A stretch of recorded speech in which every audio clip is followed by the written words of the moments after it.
Welcome back to the Youth Academy RTG, ladies and gentlemen. Thank you very much for your continued support. We hit well over 1,000 likes on yesterday's episode. If we could do that again today, it'd be absolutely superb. We've seen an uptick in growth on the channel, so welcome to those of you that are new here. And it's your constant support, your thumbs up, your returning viewership on each and every episode that helps drive the channel forward, and I can't thank you enough of that. Or for that. Thank you as well to Spencer for joining the Patreon. That too seriously helps the continuation of the channel, so very much appreciated there. Your continued feedback is having another big effect on the way that we're playing as well. There was some eagle-eyed of you in the previous couple of episodes that have helped me make a couple of adjustments to the starting lineup. Firstly, Chisholm. Thank you very much for letting me pronounce that name correctly. Chisholm, thank you very much indeed. I've swapped Aloe and McMullen because of the weaker foot on Aloe that is growing as per his development plan, however. So we might be able to get a little bit more out of our midfield partnership there, although Aloe has done very well on the right-hand side. It's quite a cracker, didn't he, in the last episode? And you eagle-eyed of you noticed that in the youth squad, we had Lewis, who's a left-back, but can play at right-back and is right-footed. So as such, I'm training him as a right back and I've moved him into the starting lineup. Of course, we have the much higher rated Erdley, but as is the nature of this save, the youth get the priority. So even though it significantly affects the overall quality of the starting 11, that's the direction we take with this save. So Lewis is into the starting lineup. Also, the eagle-eyed of you, we only just upgraded to Gormley on the right-hand side. Now we've McVeigh as well. He's not quite as quick as Gormley. He's not quite as good in the shot as Gormley, but everywhere else, technically, he is superior, and considerably so as well. In the passing and defending as well is quite good, comparatively at least. Physically, he's not quite as good. Skill moves and weak foot-wise, he's not quite as good, but that can be trained and is being trained. So he's in on the right-hand side. Gormley drops to the bench, and as such, Metcalf is now only a squad player at best, although I may still genuinely change him to a striker, and I think he might actually jump up a rating or two and challenge Goodwin or McNeil. He's better than Goodwin everywhere other than pace, and he's better than McNeil's better than him.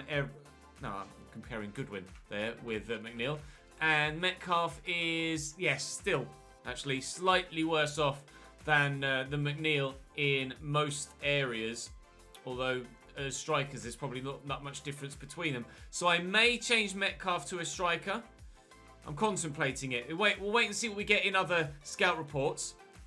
We of course have a couple of other youth players still in the academy, all those being 15, apart from Ross Carney, who I could call up actually at 16 years of age as an extra winger, although he's not really much of a winger at the moment. I'm trying to train him with a development plan to try and grow his pace so that he can be more of a winger, but we'll wait and see how that works. I will call him up to the senior squad as he's 16, and I guess he can replace one of the other real-life players on the bench, although, to be fair, the only real-life players we've got left on the bench are the defensive players, so actually Carney will just come into the squad, but not actually replace anyone yet.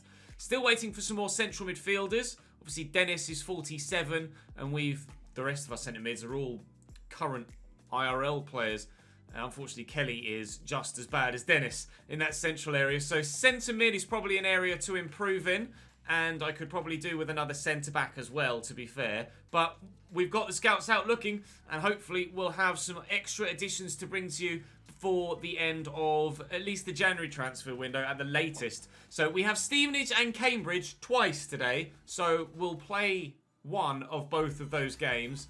And so we play Stevenage once, play Cambridge once, and then we'll play either Colchester or Bolton, depending on what the situation is with the league table at that point. But to start with here, we're at home against Stevenage, so I'll sim this one. We'll also sim the cup game midweek, and then we'll start. We lose 1-0. Chisholm, though, on the score sheet, which is good news.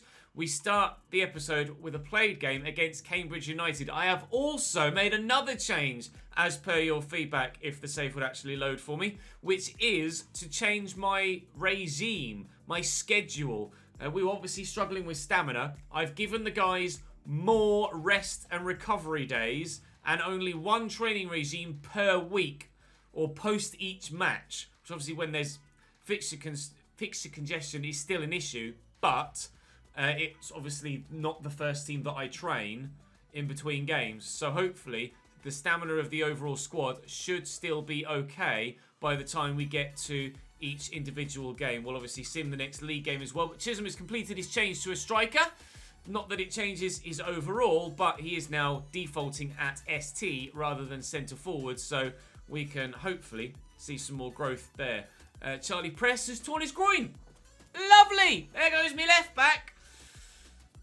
Super. We've had a scout report from Scotland. And we're getting to the point where I physically can't call everyone up. It would be pointless to call everybody up that we get scouted. As such, I'm going to be more selecting with who I pick from my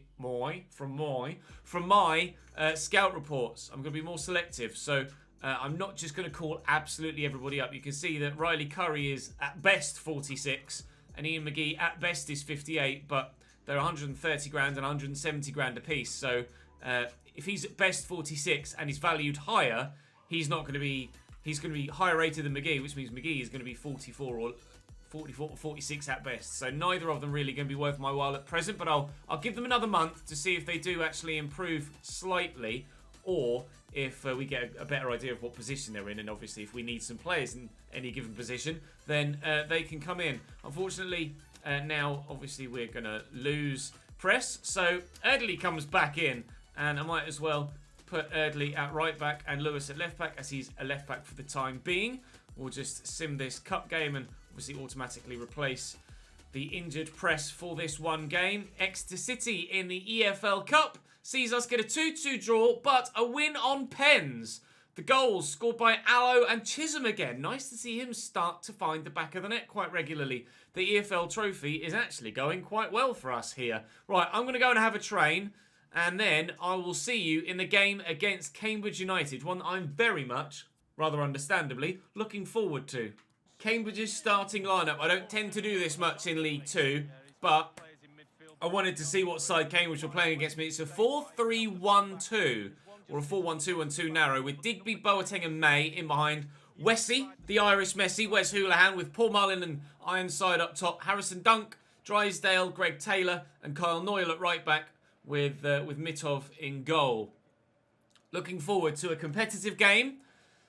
This is one game that I don't mind losing, but obviously my professionalism comes above my fandom, and I want to win this game against Cambridge United, and I will try everything to win this game against Cambridge United. And Pumphrey steps in quite nicely. Speaking of Pumphrey, basically there was the reaction that I expected to me turning down the Real Madrid bid for him. At this early stage, I'm going to kind of try and explain my reasoning behind rejecting, we'll have the corner, that bid from Real Madrid. Obviously, in real life, if that bid came in, the player would want to go. There was a scenario about 10 years ago now where a player at Tranmere, Dale Jennings, got snapped up by Bayern Munich in real life at the age of about 20, after he'd had basically a full season at Tranmere to show his promise. And Pumphrey wins that header well, the man of the moment. But that is absolutely a one-off. And my feeling was, in this save, that it was more unrealistic for Real Madrid to be bidding for him at this stage, having barely played any games. He's not shown his potential in this save yet because he's not played. Madrid are bidding for them because it's FIFA and it has read that he has potential to be special in the coding, not that he's actually in good form, playing well and deserving of that tag. It's just made them bid for him because he has been defaulted with that tag. If after a season Pumphrey continues to get interest from higher sides once he's proven his worth and his ability, then yes, I will start to accept bids from higher sides, because it's going to get to the point where I can't stand in players' way, and it would be more unrealistic to continually reject bids from big sides for our key players. It will be a hurdle for us to get over mentally, and we will have to be prepared to lose some of our key players at times. It may even have a detrimental effect on our overall progression up the tables. let alone the table, over multiple seasons may have a detrimental effect on our ability to actually grow and improve as a team. But that is the way of things when young players show promise at lower levels. They will get snapped up. I just felt that it was perhaps a little bit early for someone like Pumphrey to be moving to Real Madrid. Unfortunately for Dale Jennings, in his example, he snapped multiple ligaments in his knee very early on in his time at Bayern Munich, and his career never recovered at all. And it really plummeted. He spent 3 years back in England, and even at the age of 29 now is playing regional level football again. So it's not looking good for Dale Jennings, and I'd be terrified that would happen as well to Pumphrey. But that's my reasoning for the decision behind the Pumphrey deal. Obviously, I know it had a mixed reception in the comment section, but I expected that, and I had my reasoning for it, and I've given it to you there. So hopefully you guys can appreciate my position and the scenario I find myself in, and why I did what I did. And moving forward, you know what I'm going to do in the future. But this has been quite an entertaining game so far. I will point out as well, by the way, I don't know whether you've seen on social media, you probably have this morning, I am particularly under the weather today, so if my voice goes at any point, or I start to flag halfway through as my cold and flu meds wear off, then bear with me just for today. Hopefully I can sleep it off over the course of the rest of the day and overnight into tomorrow, and I won't be affected by it for more than 24 hours. It's a good block by Greggy T there to deny us an opening goal here after half an hour against Cambridge. Ball will deliver his corner. Pumphrey goes up again. It'll fall to Green. He'll turn on it. See the man on the edge of the box. It's Chisholm, and he's ballooned it over the bar. Forward to Salem. And Chisholm's made the run. Can he get to that? He might, you know. No, Drysdale shows the strength. Well done, Declan, to hold off the man. Oh, Digby delayed with the pass there, and I nearly stole it off him. Hiram Boateng has the option out wide of the marauding right back, Kyle Noyle. Here's Joe Ironside. Into Noyle. And Boateng, he's got options. Wezzy. Challenge from Neil Erdley. Very well done indeed on Paul Mullin, who has over 30 league goals this year in real life, by the way, for Cambridge. Oh, and off the line by Lewis.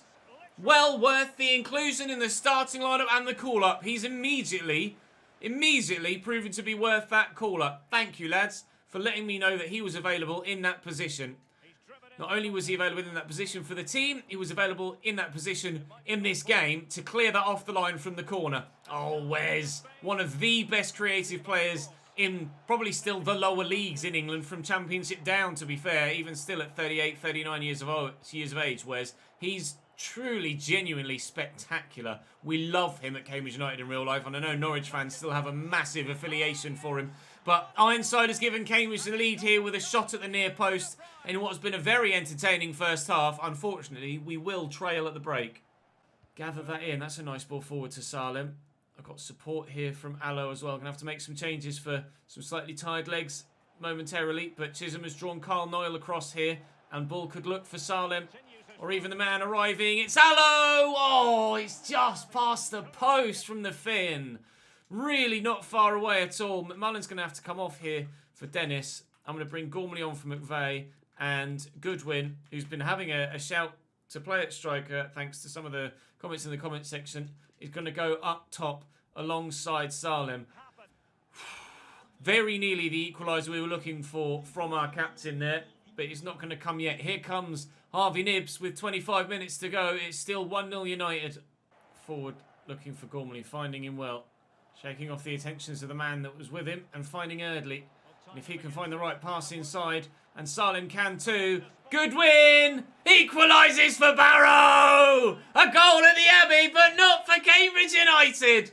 One that ordinarily I'd be furious with. Now I'm delighted. A 90th minute equaliser for Barrow, and the boys in blue continue their march to hold about 18th place in the league. Let's go! Yes, Goodwin, making the difference off the bench again, fighting for that starting spot. Maybe Chisholm has been scoring goals in simulated games, but maybe Goodwin is deserving of a start slightly more regularly. We've got this game against Cambridge that we're playing. We've got another game against Stevenage upcoming that we will play, and then Sim, the next one against Cambridge. I can't recall in what order they come. I'm pretty sure Stevenage comes first. My only shot on target of the whole game, but Ollie Goodwin off the bench with an 8.2 and a late equalising goal. Yes, sees us pick up a valuable point. A 17th in the league, not 18th. We're higher than we thought. Unfortunately, we can still see bottom in the table view, and we're only 6 points away from bottom of the table. But equally, we're only 6 points away from 9th. Come on, boys. Let's crack on. Let's go. Great performance. Great result. And it is the game against Stevenage next, so we will go and play that now, and I'll see you there. List. Nicely blocked by McMullen. This is a game that also has a little bit of history with us for the Cambridge RTG. Jack Rolls on loan at Stevenage now. Not only history with us with the RTG, but history with us on the channel! As Jack has been a fan of the RTG with Cambridge for a number of years here. And we've scored against this team here now with Barrow.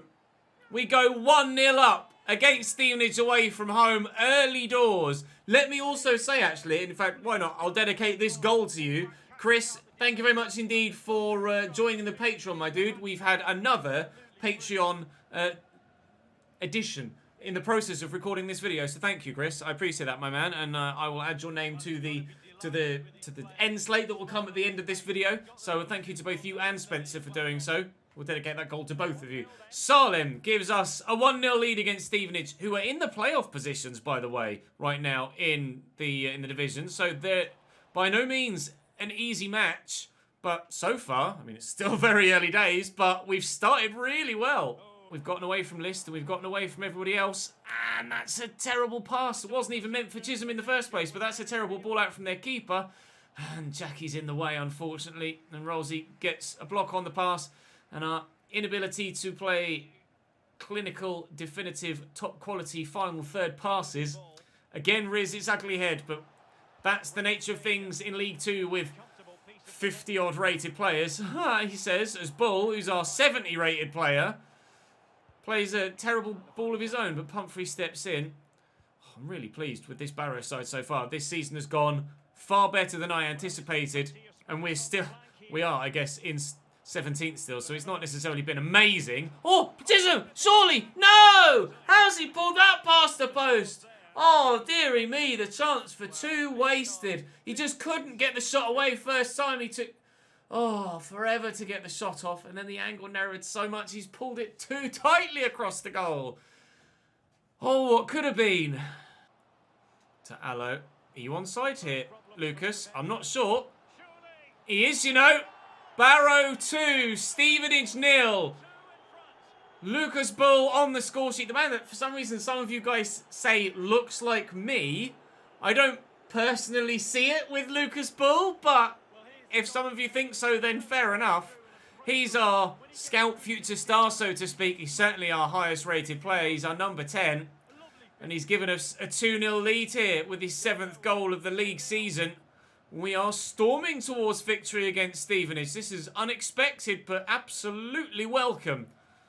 Really, really pleased with how this game has been progressing and how this season is going as well. Definitely fouled the man there. Dink as a first touch. Some fancy flicks from Osborne, but you're 2-0 down, mate.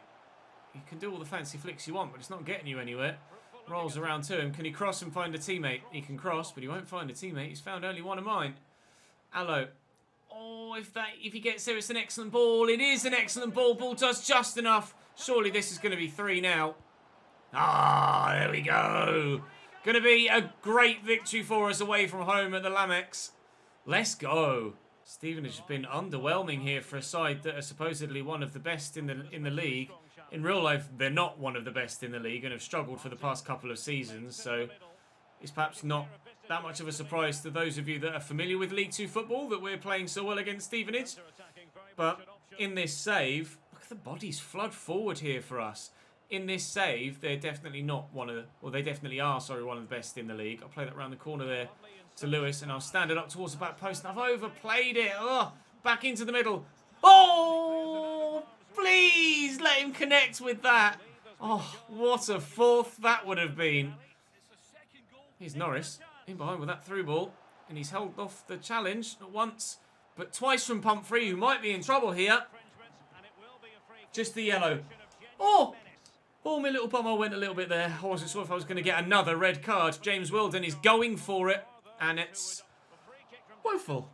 We're still, of course, waiting for some more attackers and wingers and playmakers from our scout reports, more of which we'll get, hopefully, at the end of this episode.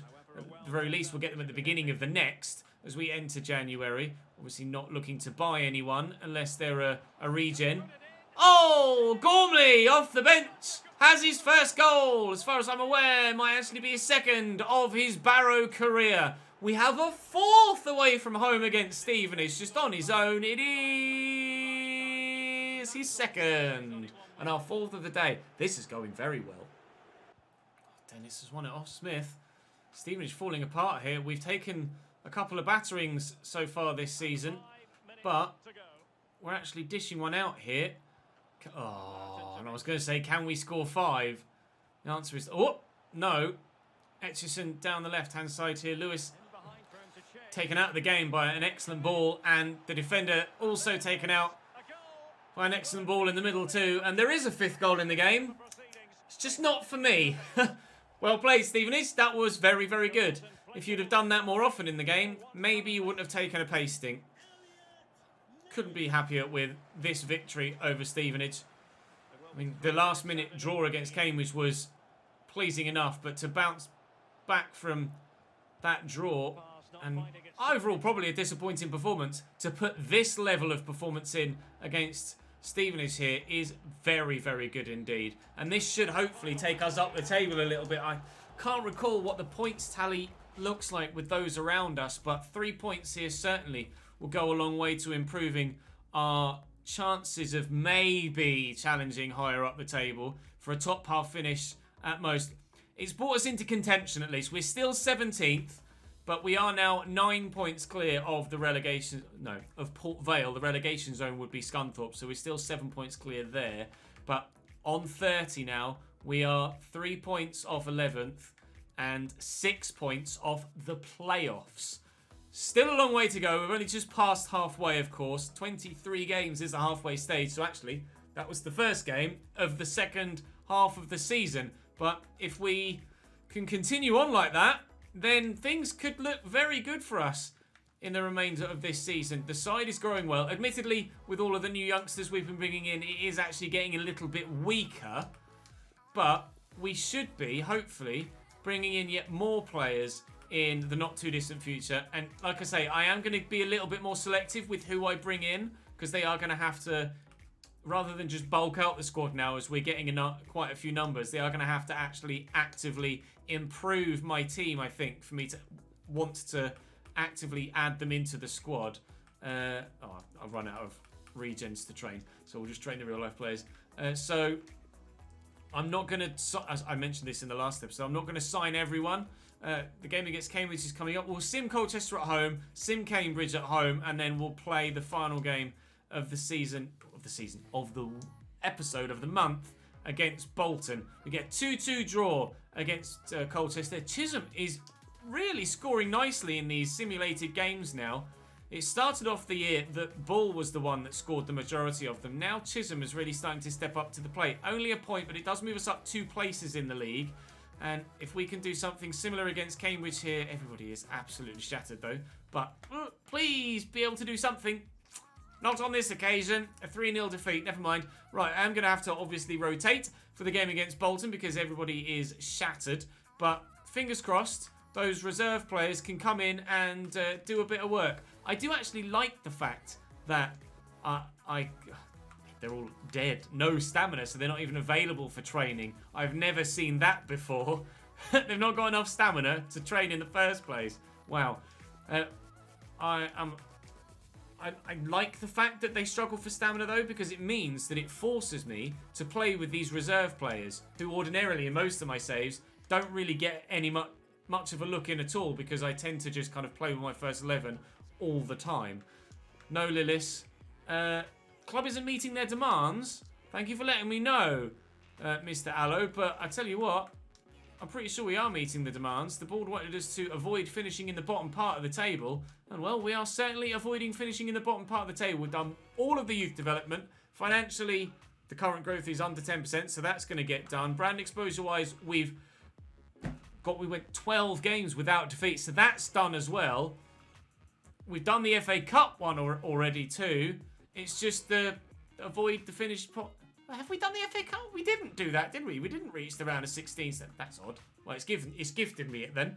And we're not in the bottom part of the league, which is the bottom two. So the board love me, but the players slightly perhaps unhappy at the moment. It might be because they're just absolutely dead. That might have something to do with it. Bolton currently third in the league, so this is not going to be easy at all. But we will try our damnedest again. Let's give it a go.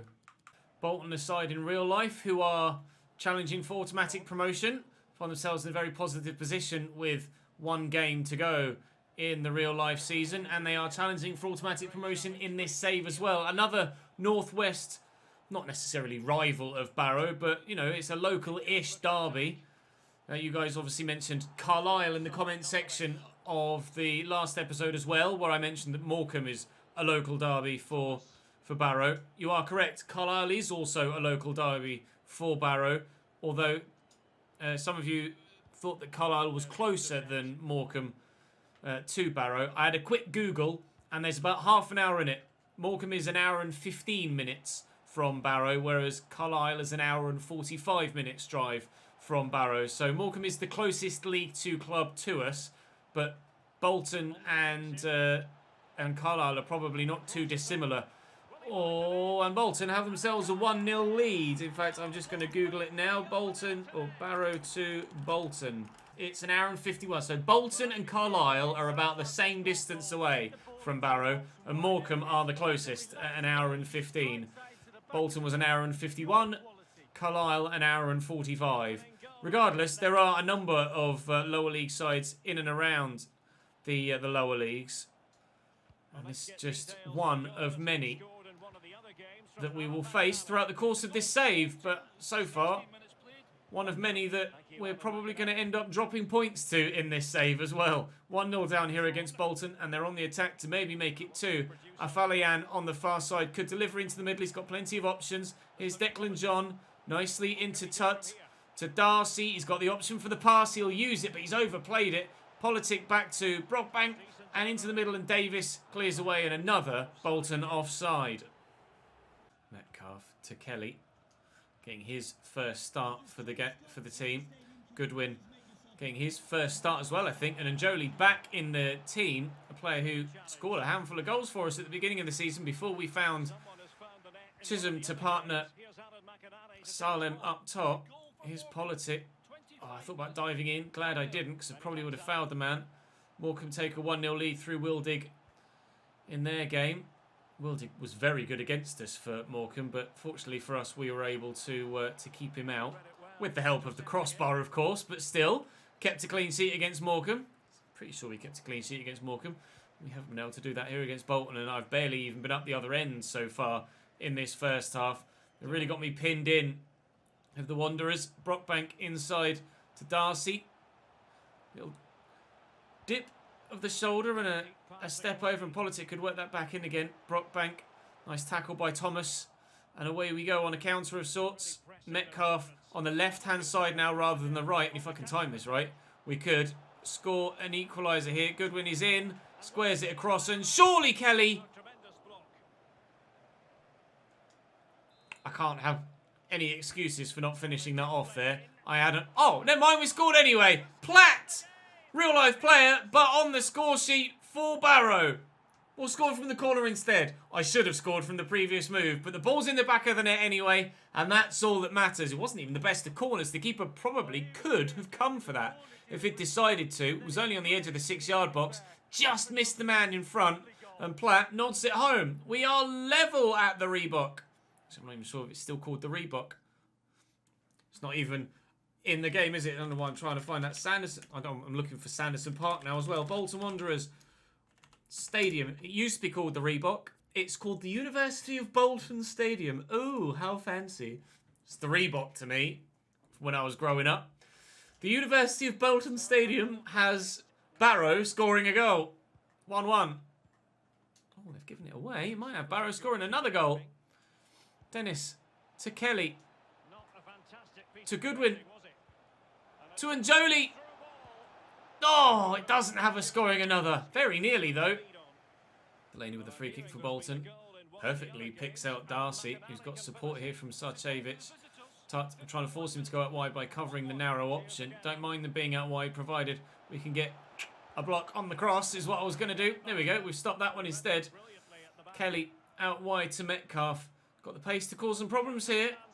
And I'll look for the ball, and it will find Goodwin. This is going to reach him, but his first touch isn't close enough with its control, and it's given away, but then given away by Bolton again.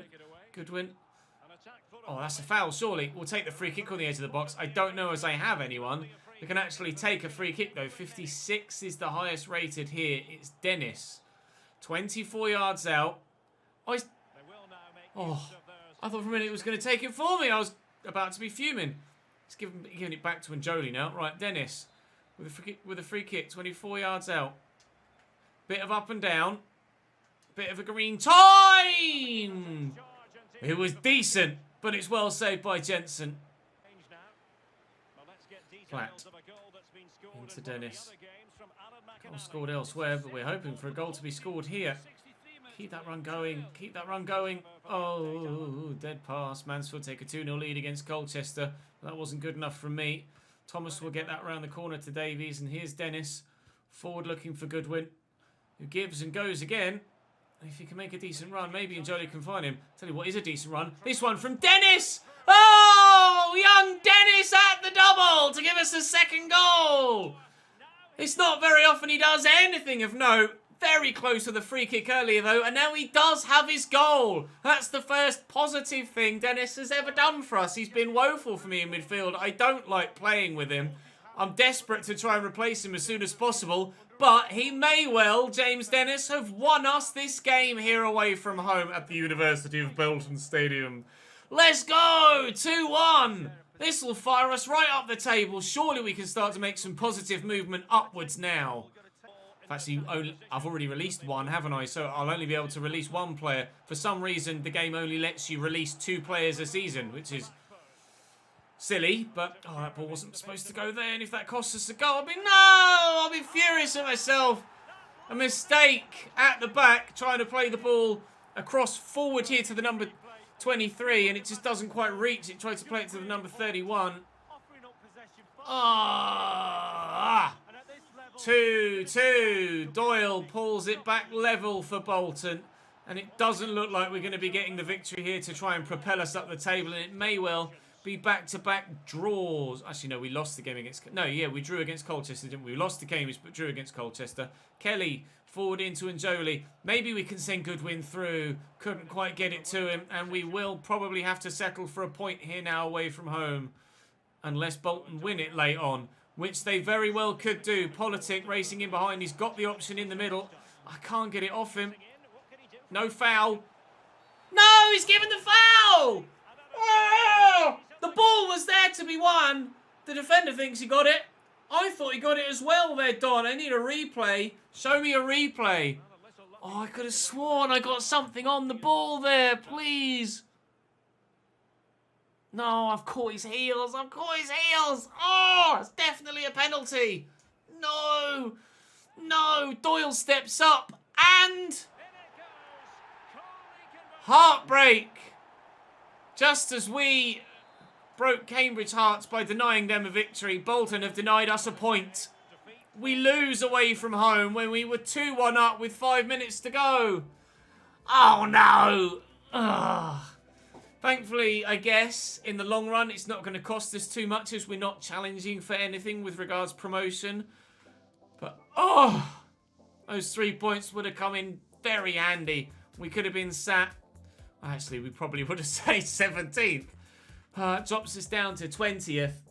We're still comfortably above the relegation zone, so the board aren't going to be too displeased. But, oh, that's frustrating. That's so frustrating.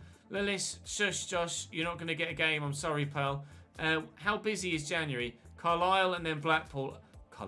Crawley, then Blackpool. I will sim up to the Crawley game. I'll go up to the Crawley game, and then we will actually have a look at the players that should hopefully be half decent from our returning scouts.